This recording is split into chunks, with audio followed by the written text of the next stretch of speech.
The bells ring out, and while Hugh was guiding us through that beautiful and very moving service in Westminster Abbey, this was happening outside. The rain was falling, but within the rain we saw the formation of the largest military procession in this country for 70 years. Over 4,000 personnel from 3 military services and the Commonwealth, as well as the marching bands on foot and mounted, will make this a feast for the eyes and the ears.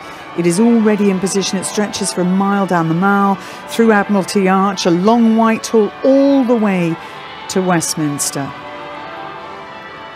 It is a magnificent sight. The Royal British Legion there on the inside around Parliament Square. And every regiment of the army represented.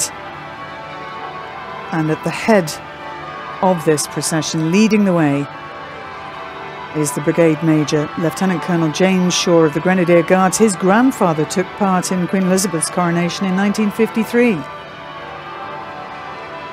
And behind him we have the mounted band of the Household Cavalry.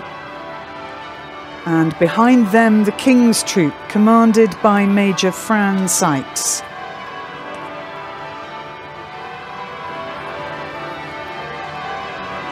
And the band of the Royal Regiment of Scotland leads detachments from the Realm and Commonwealth forces and British Overseas Territories, and they will be flanked by 124 flag bearers. We have the RAF as well, commanded by Group Captain Stephen Harrison. We have the Army Royal Armoured Corps led by their colonels, the Army Corps, which includes the much-loved Gurkhas. We will show you all of this, but interestingly they will all march off at the same time, and they are waiting for a command from Garrison Sergeant Major Andrew Stokes from the Coldstream Guards. We've mentioned Vern before. He's one of the leading architects of this procession, and indeed both processions. He will give a command that will be passed down right to the front and to every single person marching, and they will move off at the same time, and they will march to the same beat, indeed the same tune. It's the first time that's been attempted.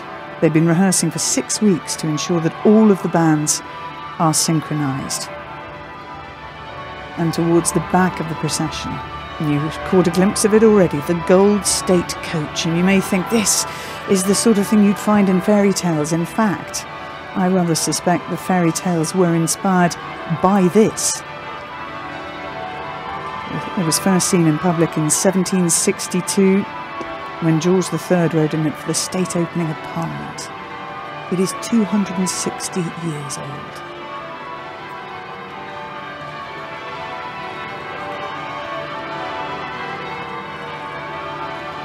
Brigadier Greville Bibby, CBE, is alongside me, waiting for the command here, and I know you're anticipating this hugely. Greville, it's a really exciting and I get impressive sight. It is, and I was just thinking, there's the Garrison Sergeant Major, you just mentioned Vern Stokes. I was speaking to him yesterday, just confirming how on earth they get everybody to step off at the same time. And as you say, Claire, there's a pre-recorded message that is in the ear of every bass drummer of every band on parade.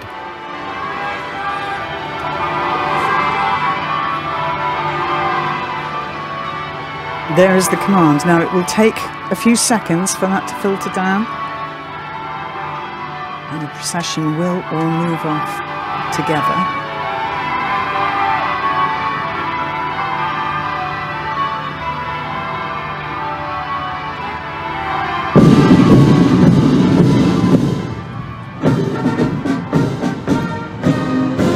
That is remarkable. So the whole parade starts together, and you notice that he paused as it was being counted down in his ear. The same countdown for, as I say, all the bass drummers. That's a remarkable feat. And so begins the coronation procession, the route back from Westminster Abbey to Buckingham Palace. And this is where the fun begins, because the service, quite rightly, is solemn. It is serious. It was, I think, extremely emotional for those taking part, and I think for most people watching. But this is almost a relief. Everything so far has gone absolutely like clockwork. And that golden coach, although it has poor suspension and may not be the most comfortable ride. It looks immaculate. It is glistening, it is gleaming, and it's made of gilt.